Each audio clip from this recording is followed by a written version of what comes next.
Muscle Car Corner bringing you Don Prudhomme's Wedge Dragster.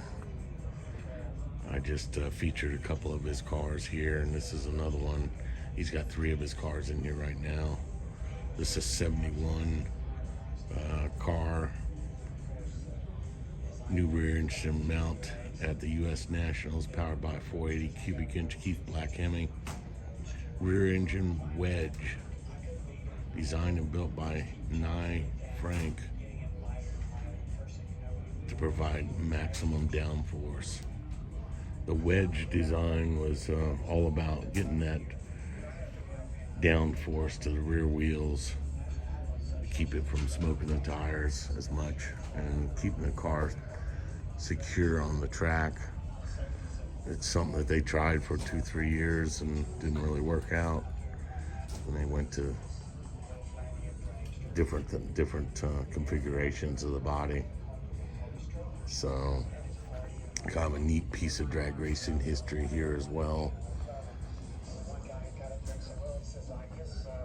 The Buster couch,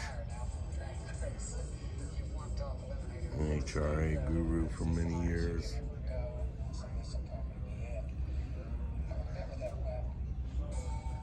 He was a huge part of NHRA drag racing.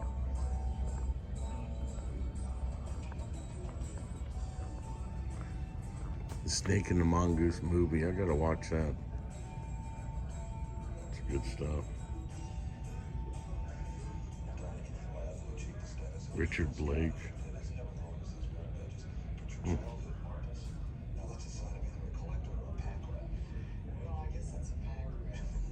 That's one of my favorite cars of his, that 70 Duster. I thought that was the toughest looking car ever. Love it. Well, I'll bring you another one of Prudhomme's cars. Here's 2 more that I had in an earlier video. So Muscle Car Corner signing out on Snake's, some of Snake's rides from back in the day. It's good stuff.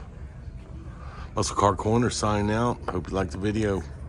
Please give me a thumbs up and subscribe. Tell your friends. Sure appreciate y'all. Thank you.